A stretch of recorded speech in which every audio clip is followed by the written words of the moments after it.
Everyone, I'm Sandra Kim. I'm the Media Relations Director for Homeschool Legal Defense Association. Joining me today is Kristy Horner. She's the Administrative Program Manager for a consultant team as well as homeschool mom to two of her own kids. Thanks for joining me today, Kristy. Thanks for having me. You're such a great encouragement for parents considering transitioning to homeschool, and she's also my friend, so I'm so excited to have this conversation and just talk really honestly about, why not homeschool? And so, homeschooling, as we've been talking over the past couple of weeks, is such a wonderful gift. I am learning that every day. I see our Facebook friends are joining us now, so we're excited to welcome you, and hopefully you have a chance to listen to this conversation. And if you're doing something else, I usually do a lot of other things. I wash dishes, I fold clothes, go for a walk while I'm listening to these things. So it's fine. You don't have to see us, but you can listen to us. Would you all let us know in the comments where you might be watching from this afternoon or morning or wherever you may be? Whether you're just thinking about homeschooling or you just need an atta-girl, mom, dad, grandma, caretaker, you got this. Well, we are here to tell you, you got this. Right, Kristy? That's right. Well, my family just started homeschooling 2 years ago in October this year, I think. And I have a 14-year-old, a 10-year-old, and an 8-year-old. It has been a journey, and I'm excited to talk to you about it in an honest way. And Kristy has been at it a little bit longer than me. Why don't you tell me just a little bit about yourself, Kristy, and, how long you've been doing it, all sorts Oh my. Sure. Well, so we have been homeschooling now for, I think it's 11 years, depending on how you count that. So I have twin 10th graders. So they are 15. And we started out in a non-typical fashion, I guess you might say. We were reluctant homeschoolers. We actually started with a private Christian school and slowly worked our way into homeschooling. So we were watching from afar, and my older sister was actually a homeschooler. And, she was slowly pulling me in to her community. And so off to the side, I see this amazing homeschool situation that I really wanted to replicate. In the end, I hadn't planned to homeschool, but here we are, 10th grade, starting our school year and loving it. So that was personal.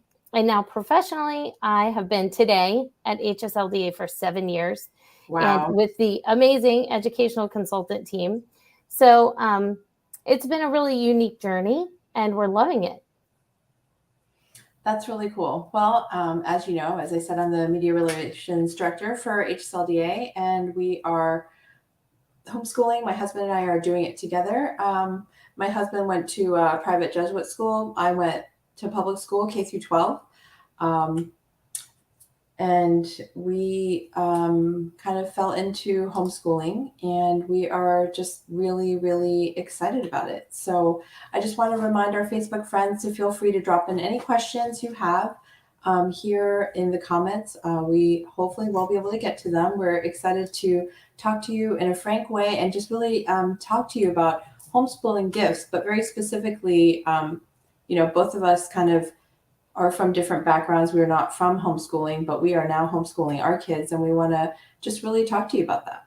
So we hopefully will have some time to answer some more of your questions at the end. For those of you who are watching who are considering homeschooling, I do see a few folks here who have very younger children who are excited about homeschooling a 5-year-old. So that's super fun.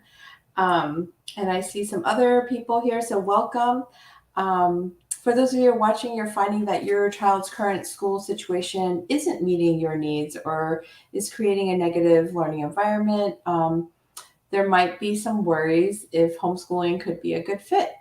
So what are some common concerns you hear from parents considering homeschooling? Kristy, I know you're right on the horn listening to this kind of stuff. So I know mine, but let's start with yours. Yeah, I think legitimately there are a lot of questions, if homeschooling isn't something that's already in your circle. I think that one of the first questions we hear is, what does a day of homeschooling really look like? And I have family that is rooted in the public school system, and so obviously, the homeschooling day looks a lot different than the public school day. And so I'd like to unpack that a little bit. I know that you have younger kids, and your daughter and my daughter are friends, and so we have homeschooling high schoolers over to the side, but we have the littler kids too. As homeschoolers, our high school day looks a lot different now. Gabriella and Griffin are my kids. Their day is set by our co-op schedule now that we're older. So we have broken our week down into two types of days, really. So we have the out day where they're engaged in a co-op in a more formal learning environment. And then we have our homework, at home school days where they're actually doing that homework that was put out by their teachers at the co-op. So that looks different for us now compared to what it looked like when they were 5 or 6 or 7 and we were doing things at home.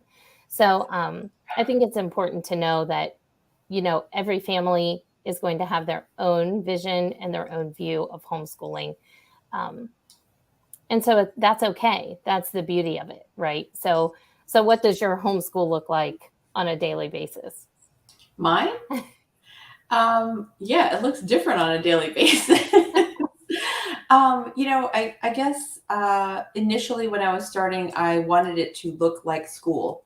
So I was trying to fill in like this gaping hole of time. And I did, and I drove myself crazy. What I realized is that homeschooling is actually incorporating your time, your life into school. And so your life is also education. And it took me a long time to realize that. So for those of you who are considering it, know this, it is in fact true, and your children will learn. I'm proof. And I guess, for our kids, we're doing a slow start this year. So we're not doing like all subjects all days. We have like Tuesday, Thursday science, Monday, Wednesday, Friday, the other core topics. And instead of like having it all be introduced the same week, the same time, doing it completely, I call it the slow start. And so the kids like, when are we starting? And I'm like, we are starting science today. So a lot of things, we started some our read aloud books last week. The kids have vocabulary stuff. So I didn't realize that it didn't all have to start. You can start it on your own schedule. And so this is the part that is a surprise and a welcome surprise, which is that you can start at your own pace and your own time and what works for the schedule of your family. So I would definitely say that that's something very different where you are directed by somebody else's schedule, somebody else's time, and somebody else's timeline. Yeah, that's great. So, another question that comes up a lot is, wow, I used to drop my kids off at the bus at 7:17 and I didn't see them again until 3:00. And now I see them from the moment they get up, from the moment they go to sleep. And like, how are we going to all spend all of this time together? And it's a question that comes up a lot. So, Kristy, you want to talk about that? Yeah, I'm glad you addressed that because it's so true. And, parents say, how do you get along, right? How do your kids get along? How do you navigate that? How are you not tired of being together 24/7? And so I think that's a real question. I think that it's an opportunity for parents to really step back and look at this through a new lens, right? So instead of saying, my goodness, we have all this time together, Sandra, all this time, what are we going to do with it? You have the opportunity to flip that script and say, we have all this time. What do we get to do with it? Dream together, plan it together, sit down, make a vision board. You really have this opportunity. And I think that's the freedom that is unrealized. To actually sit down with your kids and say, hey, what wild and crazy thing do you want to do this year? If you could go anywhere, if you could learn anything, what do you want to do? What do you want to learn? And really engage them in the process. Right, right. And I mean, if you had to call this out and define it, it's kind of like passion projects. And so, we both have high schoolers. We think about that in terms of like, what is this thing that they're going to do to set them apart to get into college and things like that. Well, as homeschoolers, you can start these passion projects quite early. And so this year, my daughter, she started writing this cute little book, and she, has handwritten it out and has little markers and colors it in. And I was like, you know what? If you work on this a little by little every single week for like 2 or 3 times a week, this could turn into a legitimate book, and mommy can have it published, and people might even want to buy it. And her mind is blown. She's like, what do you mean? And I'm like, well, you have some more time. You're interested. I'm interested in reading the rest of your book. So why don't you write it? We'll incorporate that into your schedule. So that's something very specific to my 10-year-old. And so, kind of creating that sort of wonder environment, just like Kristy said, the vision board, where do you want to go? Maybe it is possible. My kids are really interested in some of the things that we've been reading, and they're like, a lot of the things take place in Boston. I'm like, hey, that's a possibility. It's 10 hours to Boston. We can go there. We can go check it out. We can see the stuff that you guys have been reading about.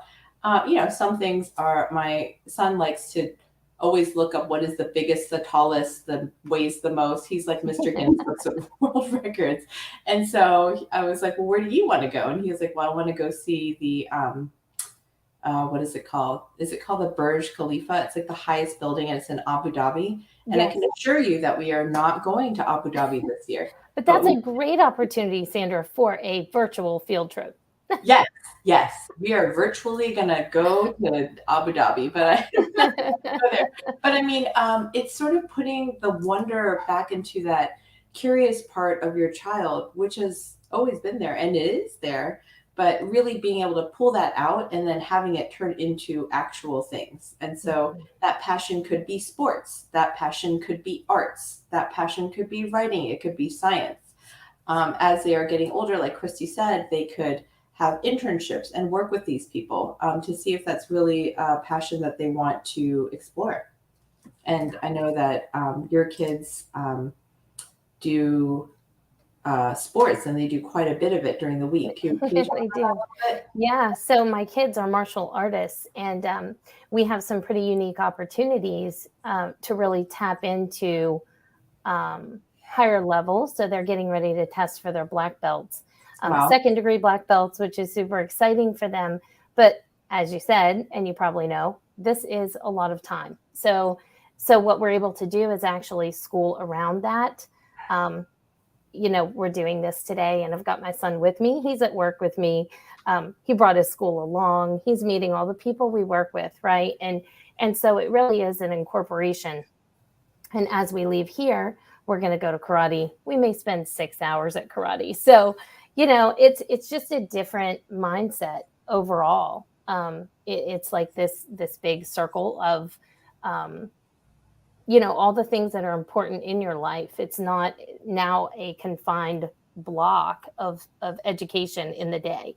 So everything pulls together, and it makes this holistic learning environment. Agreed. And, for me, who have kids across different ages, the little ones are picking up the things that my oldest daughter is learning because they're sitting there, they see her flashcards, they see her learning it, watching, you know what I mean? So a lot of the stuff has sort of picked up, which I always tried to make it go into a certain thing, and you had to check off the box and do all this stuff. But my kids see me working all day. Sometimes they're in the same room. You can see a setup behind me. So, the kids see me doing my work life. And so they're learning. I felt really bad and guilty about that. I'm sure a lot of you are also wondering, how can I do this in work? And it is in fact possible, but they're picking up a lot of things from me, whether they're seeing me do the work. So they see me being diligent. They see me, writing and editing. Sometimes if I write something great, or I think it's great or whatever, I'll have them read it too. And so it's this sharing of life. And so I think that that's a huge part of the homeschooling gift part, is that you're dreaming, and then you're having it come to fruition, and then you're doing it on a daily basis as it's happening. And the whole spending so much time together part, it is in fact an adjustment, right? Because you used to all scatter. We did, just like everybody else did. I went one place, my husband went somewhere, all my 3 kids went somewhere else, and our house was empty and frankly a lot cleaner or less messy, right? But we all have our own things. We all have our own time. My husband gets his own time very early in the morning. So he gets it from like 4 to 6. So he wakes up at 4, which I don't recommend that to anybody, but that's his alone time. And then we get our alone time. Sometimes if we are able to match up our lunches, we'll go for a lunch walk. Just my husband and I. The kids are not invited. The kids will have their own time. So then they'll all go on their bikes and, go for a bike ride, or they'll all go play tennis. And so even though we are under one roof and we are, all together, depending on your children's ages, you are not necessarily all like, this is not Little House on the Prairie. We're not all like under one roof together, 24/7 until your candle blows out. Right. Right.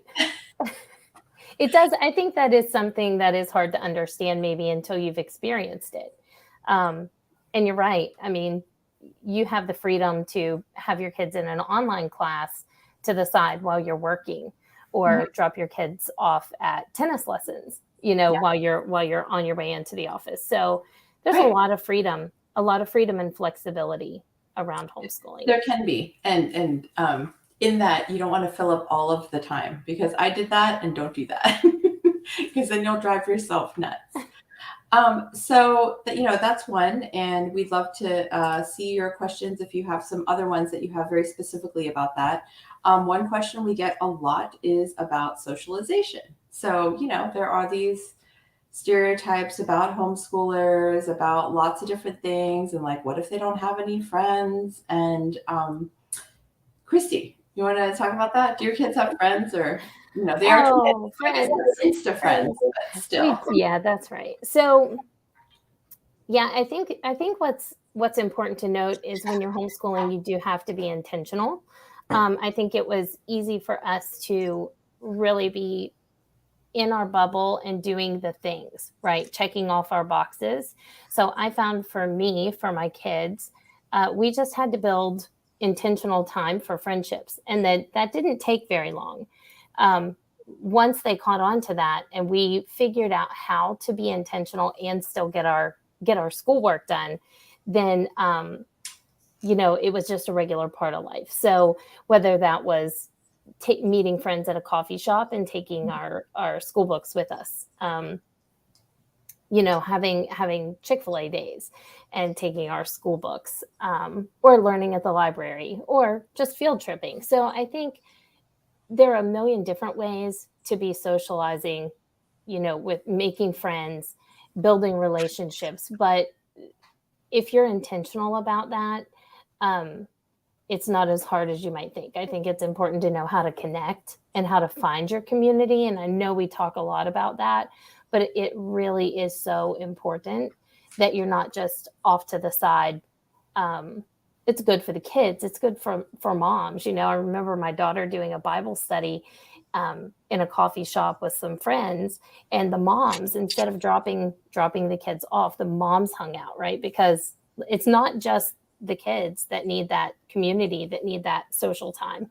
So, I think being intentional, sports, church, co-ops, pods, however you plan to tap into that. And I mean, I think it's funny internally, we laugh about that at my house, because sometimes we can be so busy being social that we have to refocus ourselves, right? So Totally. It's that flexibility. Oh, it's so great. It's flexible. Oh, we're so flexible. So right. I love what Dr. Douglas is saying here. He said, most home educators I encounter have the problem of too many socialization activities. So they have to end up scaling back to make sure the high priority, like school, work, reading, writing, arithmetic, that kind of stuff, actually gets done. And so it actually, the choices are so many, right? There is homeschool tennis, homeschool orchestra, homeschool cross country, you name it, it exists in the homeschooling world. It's like this other world of the exact same thing, but with homeschoolers.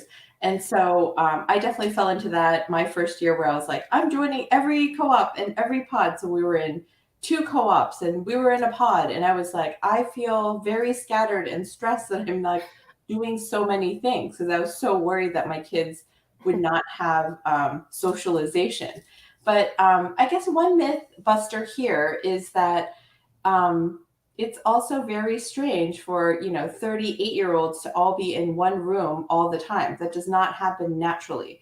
So when my kid is with me and we go to Wegmans and they are doing checkout, or they're speaking to somebody at the post office, or they're talking to neighbors, all of these people are not the same age as they are, and they are able to speak to ages, not just their exact same age child. And so I have found in my interactions with homeschool teenagers, I am amazed. I'm like, how old are you? And they'll be like, 16. And I'm like, you're so well spoken. I mean, I say really silly things because I'm just not used to 16-year-olds that are like, hi, my name is Jessica. I'm from Minnesota. Like, I'm like, hi.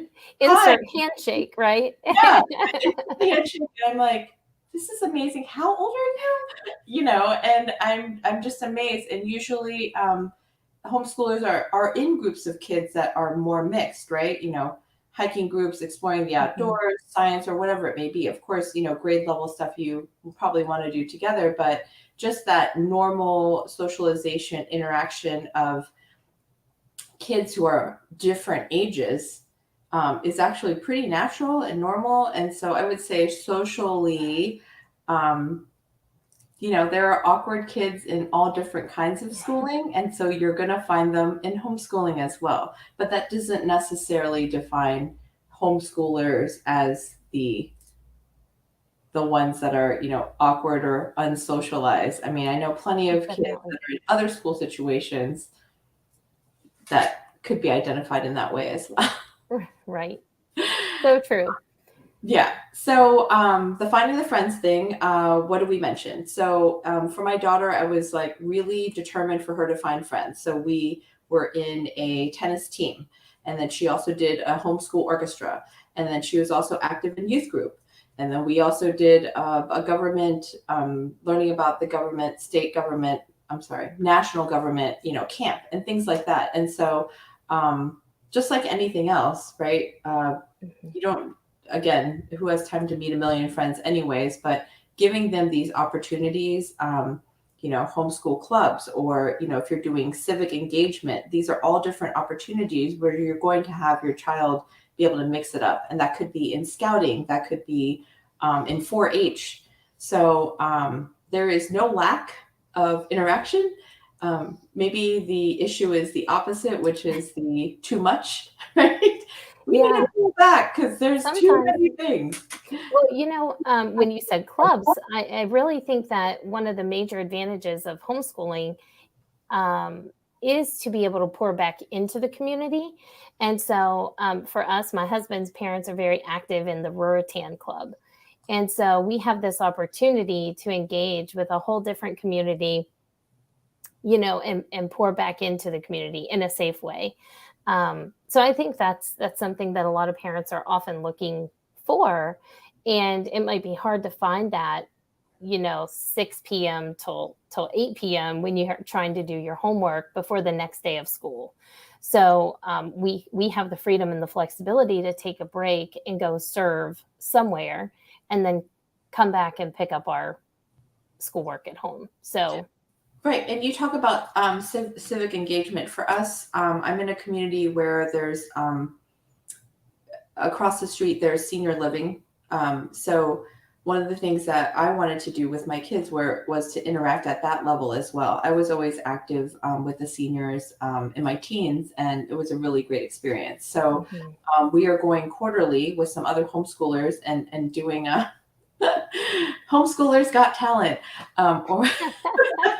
So, I mean, that could range anything from musical instruments to read aloud to stand-up comedy. But we got some homeschoolers, and, they were excited about doing it. And so that makes them active in the community that we live in. And that also fills a hole that they're looking for to bring young people in, and not necessarily to, do arts and crafts or things like that. They just kind of want to be able to have that time. And we're going to see how that evolves. I mean, hopefully that'll turn into, relationships where kids can get to know people. And so that kind of flexibility I've never had before because we didn't have the time to fit that sort of thing.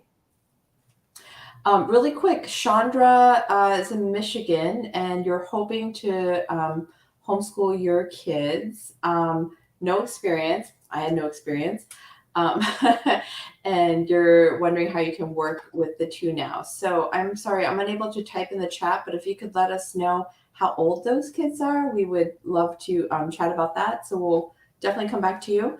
What are some ways that you've seen homeschooling that meets the needs of kids that are leaving public school or other kinds of schooling? Well, one thing that stands out, and we've talked a lot about freedom and flexibility, but just to expand on that a little bit, the ability to dive deeper into the things that they're interested in is really, really important. And it really does impact their love of learning and, maybe even what they end up doing for the rest of their life. So I think that's really important. The ability to be able to identify and meet your student where they are. I think that's eye opening for a lot of parents to bring them home and realize, maybe there are gaps that they need to fill. And, you have the freedom, the flexibility to press pause and really focus on those areas that might need improvement. So that's a concept that is, I think, mind blowing, really, to a lot of new homeschooling parents. It was for me. I mean, I brought home my then, I guess, second grader. So she was 7 or 8. And she was like, I'm not good at math. I'm terrible at math. So she just had this track in her head. And then within a year, she was doing fantastic, doing math very, very well at her level. And then she surpassed her level. Then she was able to explain it to her little brother. And then she says, in her own words, I am a math genius. So giving them that confidence, building the foundational skills to mastery, one step at a time is, I think, something very unique to homeschooling, and being able to, like you said, fill in the gaps. But beyond filling in the gaps, like maybe your family culture, you want your child to be able to speak a language that you speak in the home. So a lot of different families who have another language, they incorporate that. Maybe it's something like, for me, a very smart homeschooling mom at the beginning, she said, you don't seem super happy. Why don't you teach them something that you like? And I was like, oh, can I do that? It doesn't fall into this little thing. And they're like, what does it have to fall into? It has to do with learning. And so we do a poem a month. My kids memorize a poem that I designate, and then they memorize it, and we discuss it, and that brings me joy. Whether it brings them joy as much, I don't know, but it's like part of our family culture now. So I think that's important.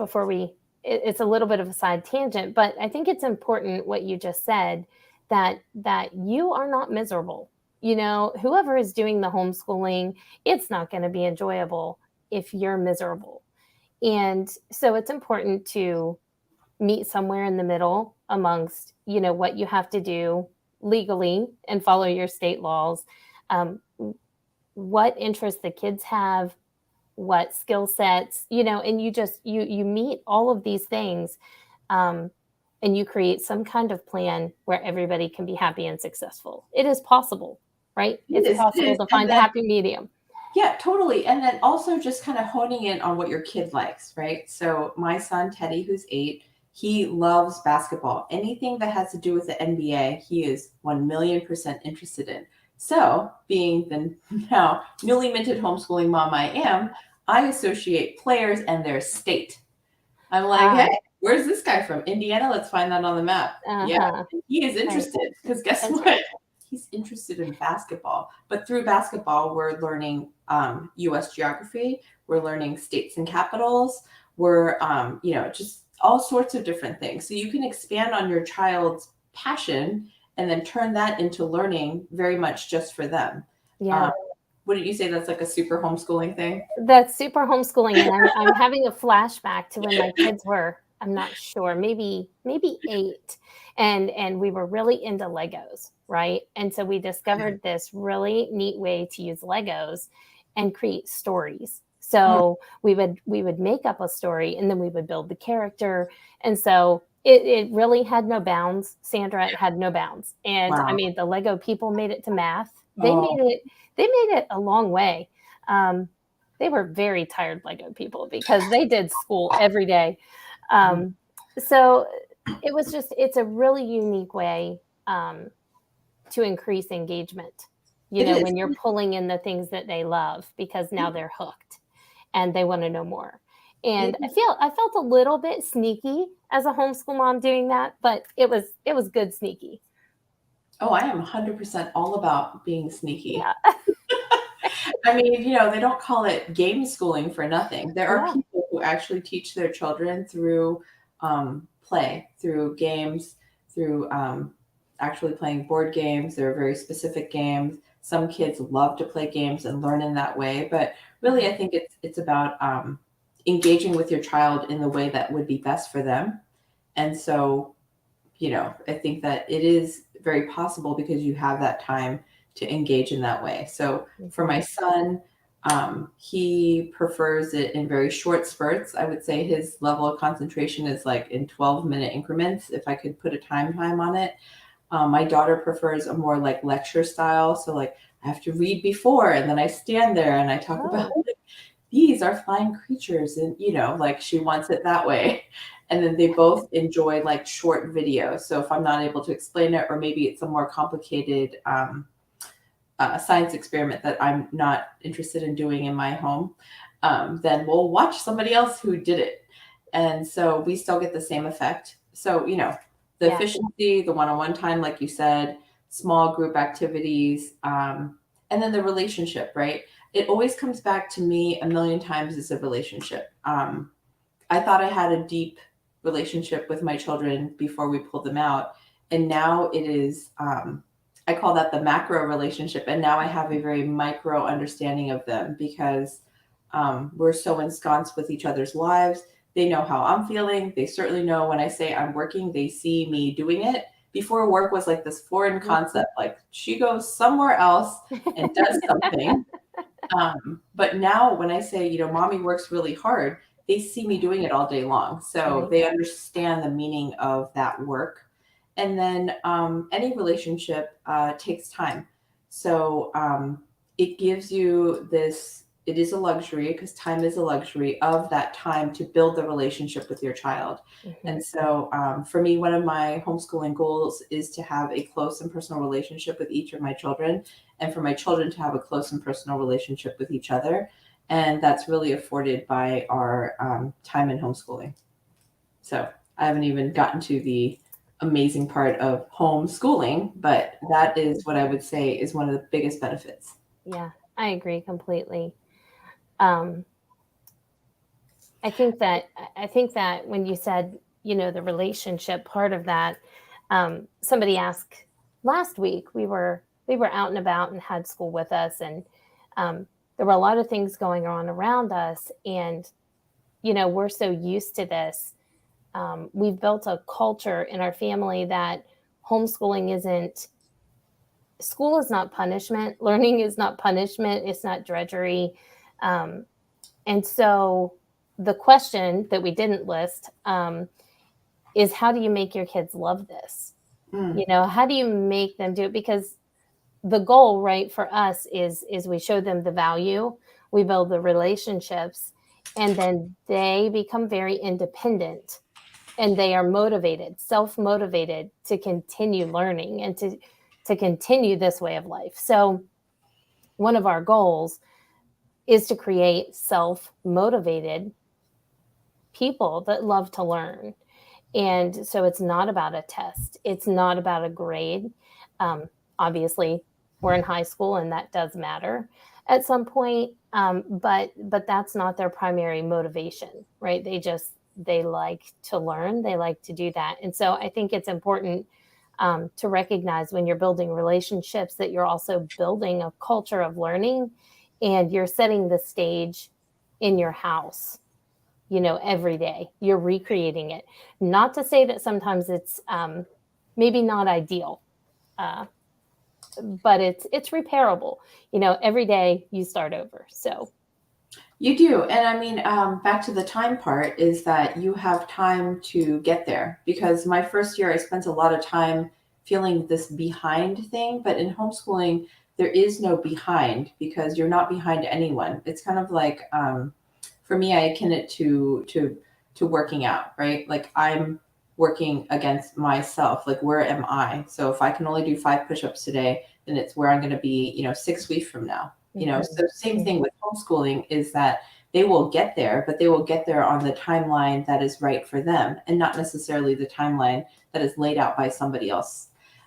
So I feel like that sort of pressure is gone. But getting back to why not try this? I think a lot of people have the question is like, where do I start? And somebody mentioned this in the chat. I believe it was the Dr. Douglas. There does need to be some time, if you're coming out of public school, to be spending some time in deschooling, right? Mm-hmm. Because for the first I guess year, my kids were like, "That's not the way my teacher did it." So I'm like, "Oh, what? Tell me more about this," And I'm like, I just was like, how did they do it? And then I kept trying to model my behavior on this teacher that I did not really know, you know what I mean? And so, you need to model yourself on yourself and what your capabilities are. Like, let's say, for me, I love like art and poetry and writing, and I'm like super that way. And I had a friend who hates all that stuff. So we just swapped our first year. She did like science and history, and I did more of the like squishy topics like art and art history and poetry. And so, teaming up with somebody, that's a good way to do it. But you have to, display some sort of excitement about, what you're doing too, because your kids are absorbing you, just like your kids are absorbing, when they were in public school or, other school, they're absorbing whoever is teaching, right? So you are the life behind. For sure. I think that's really important too, that deschooling part when you're coming out of public school or just coming into homeschooling is just having the time, allowing the time to get to know each other, let the kids get to know themselves. They're used to being told what to do every step of the way. And so it's as much of a learning curve for them as it is for you. So yeah, I think there's a lot going on there, and it doesn't have to look any certain way. Yes, it needs to look the way that you are. So catch yourself in whatever situation that you're in. So I'm a working mom, and that looks very different than my friend who is homeschooling, and she does not work outside the home. So her schedule looks far different from mine. Mm-hmm. Mine is sort of like my work schedule is there, and then interspersed in my breaks are when my homeschooling is happening. My homeschool also happens on Saturdays because that's when I'm not working. And so non-working family may not have that because they have already finished everything. They may have a 4-day work week, or 4-day homeschool. Mine is sort of like 5 plus the weekend because our time is very different. So model yourself on, you might find characteristics that you like about somebody else's homeschool, but their schedule, make sure that whoever you're trying to mimic has a similar schedule to yourself. Because like I said, that first year, it didn't work out for me because I try to model myself on a stay-at-home mom who didn't work outside the home. That was not that smart. Super difficult. Yeah. And I think that goes back to, finding community, because you're going to be able to connect with someone in a small homeschooling group or a big homeschooling group, or pluck pieces from each of the moms that you're engaging with, right, to build your own situation. So it's definitely a different way of doing things if you're not used to it, but there's so much value. Absolutely. Okay, so let's go ahead and for those of you who are thinking about homeschooling, let's go to some go-to resources. So can you talk about a couple of those? Yeah, so I mean, obviously I'm going to mention our website here, the HSLDA website, where you can actually read through a lot of getting started articles. You can watch, I don't know how many webinars and Facebook Lives. 50 plus. 50 plus. So if we haven't covered it there, let us know, because we could probably cover it. So I would definitely say not to underestimate the resources on the website. One of the important things we've reiterated is finding community, and you can also do that through the website. connect to a state group, a local group, a homeschooling group, a co-op, a pod, and find what's going on in your state. Check out your state laws, because that's super important. So all the freedom that we're talking about and the flexibility we're talking about, the caveat there is that you're doing that under, the regulations of your state law. So making sure that you're doing what you're supposed to be doing there. And then I would say we haven't even touched on curriculum, but that's a real beast. And so the beauty of that is there's so much curriculum. It can be super overwhelming. And I know we have a lot of webinars and Facebook Lives on finding the right curriculum, or your so we won't go too deep into that. But Kathy Duffy has a wonderful website that will allow you to sift through subject by subject, or however you want to look at that, and really get a deep look at what it's going to. I have a good one too, if you let me interject. A lot of the publishers have like little tests to see where your child is. And so for me, coming out of public school, that was very comforting, because I would take this little test and you'd be like, oh, I need to pick 2, or I need to pick 3. And those are free. Yes, so, that's right. The placement tests. And it's really important to recognize that all homeschool math curriculum, grade 3 is not grade 3 is not grade 3, right? You might be level A, level 1, or grade 3. So it's really important to dive deep into your curriculum, but it can be overwhelming. So I would definitely suggest connecting with one of the educational consultants here at HSLDA, so that you can really expel what you're looking for, expand on your child, their personalities, their learning preferences, and then add that on top of your home life, because that matters too, right? So that is and I won't mention, I mean, it's just a sidebar here. I won't mention, like, if you get some curriculum and you cannot understand or digest it, good luck teaching that to your child, which is what I did my first year, because I bought some stuff that everybody said was great, and I was like, I don't understand this. But it was like, I did not understand it conceptually. I was teaching thing a certain way, and I did not understand it. And so if you don't get it and it's not working for you, this is the beautiful thing about homeschooling. Like, pivot, do something else, try something else. Yeah. And there's no need to be like, wow, I spent $19.95, so now I'm going to stick with this for the next 180 days. And don't do that. You're right. And back to the community, if you have a pod of people that you're pulling from, you can say, Susie, can I check out your curriculum for math? Because it's a really great thing to take a deeper look before you invest, because we know curriculum's not always cheap. You can do that in a cheap way, but so I think that's good advice, to really understand what you're looking at before you try to teach it. Okay, I'm going to run through some popcorn questions here. So here's one. Stephanie has a 1.5-year-old and is actively questioning and thinking about his educational experience in the future. Curious to learn about how early you can start homeschooling curriculum and the potential pros and cons of homeschooling so young. So, I mean, at almost 2, I would say from that young age, it's really about exposure and just spending time, right? Agree. Play. It's really important that kids have plenty of time to play. You can surround them with good books and lots of outside time and lots of sensory interaction.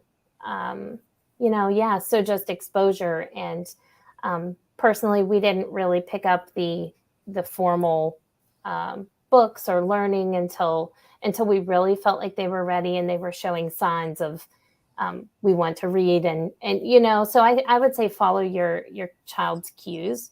And we have resources on the website to walk parents through that. Yeah. And, at that point, you're probably looking for some interaction. Your kid is so young. So that's a great time for kids to, get together, throw them in the sandbox, on a small playground. So the kids are getting that time together, as well as the moms are getting that time. Okay, first year homeschooling, my 5-year-old in kindergarten and almost 4-year-old in preschool. So I feel like this is where I get to talk about my friend Vicky, who is an educational consultant, and she has this concept where you teach to the highest level, and she calls it getting on the bus. So you teach to the highest level, right? So for me, I had 7th grade, 3rd grade, and 1st grade. So I would teach to the 7th grade level, and then the younger levels will just kind of pick up what they can. So, if we're teaching science, for instance, the 7th grader would actually do the experiment.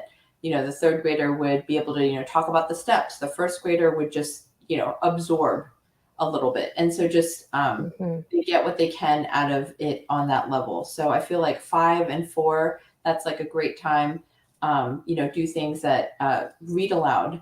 I cannot stress enough about, I've read all the books. My background's journalism, so I tend to read a lot of things about a lot of things and about homeschooling, but everything, all roads lead to read aloud.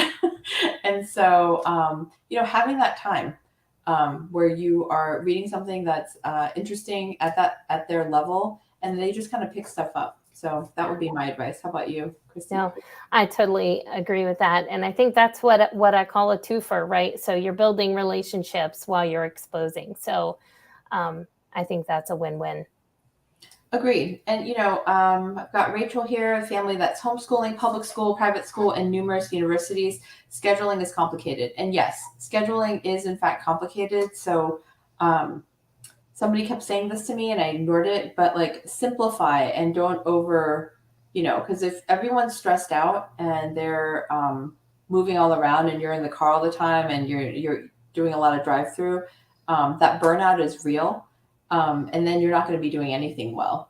So be really picky. That's what I learned. Be picky about the extra things that you're doing, because that is your time. And realistic, right? Realistic, because everything can fit on paper. That's what I've learned. Things can fit on paper, but when you try to live that out, that burnout's real. Yes, and if you burn everybody out, nobody's happy. And let's go back to, my kids were watching this, so sorry, it's on my mind, but like the Trolls movie, right? Like they're happy, but they were unhappy when they were, anyway, sorry. Yeah. I'm going on a tangent. What I'm trying to say is, if there isn't just sort of comfort and then you feel like you are drawing from someplace, then it's not going to be great, because the atmosphere that you create inside your home is your homeschool, right? And I really think that that's where all of it stems from me. And so what irritates me is like too much of a mess everywhere. So before I go to bed at night, if things are not all tidy, then I will make it so that when I get up in the morning, I can make it nice. As opposed to mental freedom. Yes. Well, right? So do you have rules, Sandra, for your homeschool? Do you have any rules? Because I'm just thinking about the one rule that we have, which, goes along with your happiness sentiment, is, we're not crying. If at any point mom is crying or kids are crying for whatever reason, we just stopped. Please just stop for a few minutes, for the day. Know when to take a break, know when to step back. It doesn't have to happen every day. It's okay that it doesn't happen every day on a schedule. Totally fine. There's no crying in homeschool. There is no crying. I will not sing, but you got to know when to hold them and you got to know when to fold them. And I totally agree with you, because if you have a frustrated kid, and this, for me, we're a musical family. And so I would always try to like fight through the tears and do one more scale. And that actually is really bad for them on a lot of different levels. So if everyone's frustrated or you see the glaze over in the eyes, then, hey, let's take a 5-minute break or a 10-minute break or whatever, and regroup, because there's no need to make everyone suffer, because homeschooling is not about suffering. It's about learning, and it's about curiosity, and it's about piquing curiosity. And then if you are all in the bad part of your brain, like suffering because, or, whatever, then no learning is going on. And so definitely step away. All right. So walking through, we said KathyDuffyReviews.com. She really has reviewed quite a few different curriculums, and just like anything else, I can't speak for all libraries, but what I have noticed and heard anecdotally is that your library actually does carry quite a bit of homeschooling curriculum that you can either use in the library or you can check it out. And I was completely floored. So maybe there's some curriculum that you're looking at and you don't even have to buy it. You can just go to the library, check it out, look at it, or look at it in your library. I also have friends who have homeschooled using the library as their main source of all their books. And so it is possible to homeschool in a very expensive way. And it's also very possible to, do it with a printer and a binder and a few 99-cent notebooks. So do it the way that works for your family. Let me see if there's any other comments. Any tips for a part-time working mom with a kid? Only one kid at home. This is a unique challenge because sometimes when you add more kids, it can actually be easier. They can have built-in playmates and help. So it's a challenge. Any tips or encouragement that other people want time on the comments? She was asking in the comments. I guess for me with my preteen, I would have to set up like time. I guess you can't call them play dates anymore. Like a time with her friends doing an activity. For us, what worked out was her friends that she does scouting with. And so they're working on a huge service project. So we would get together, or the kid, I'd drop her off and they would work on this huge mural, and they continue to do that. But just having whatever that shared activity, might be able to create more community there. Trying to think. You think, are there any other final encouragement things that we can mention to our friends here that are watching?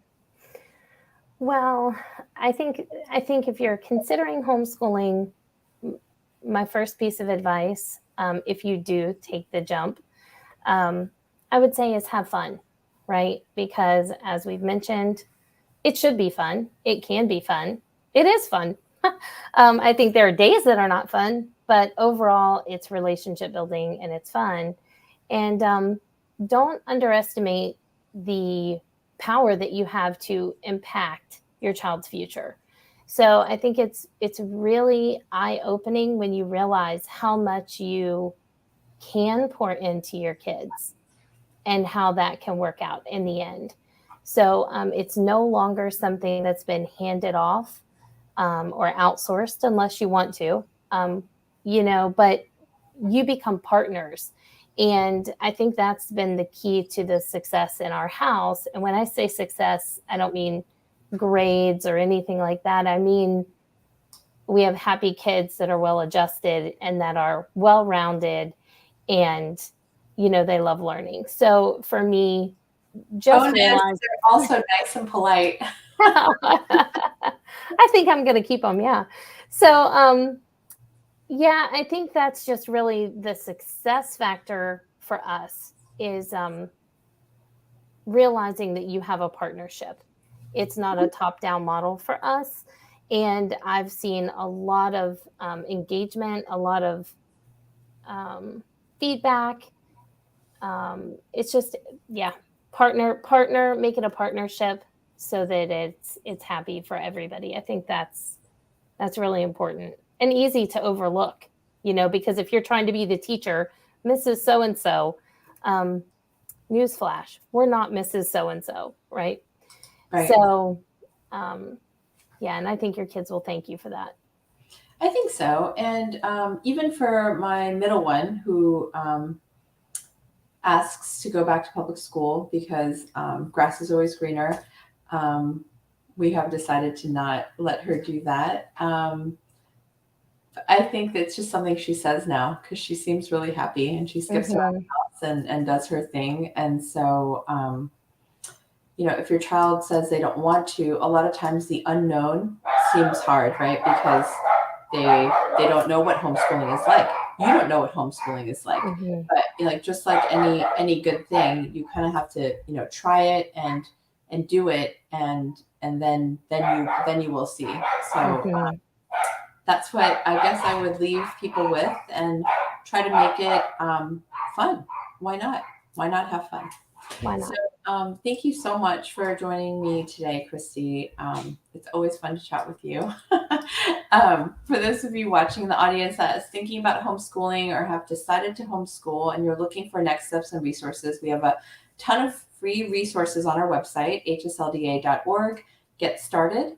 Also, in addition to our website resources, I want to let you know that HSLDA members have access to a great legal team and educational consultants like Kristy was mentioning to help you answer questions that you have about teaching your kids at home and having fun while you're doing it.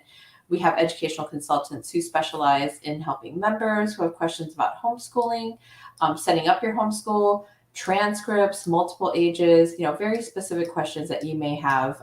We're here to help you. From pre-K through high school, and they're here to help you tackle all your challenges, set it up, whether it's finding a math curriculum or making a 4-year plan, we're here to help you. So consider joining us, hslda.org/join. I really appreciate all of you who are here to listen, and we hope that this is an encouraging time for you to think about homeschooling. Why not?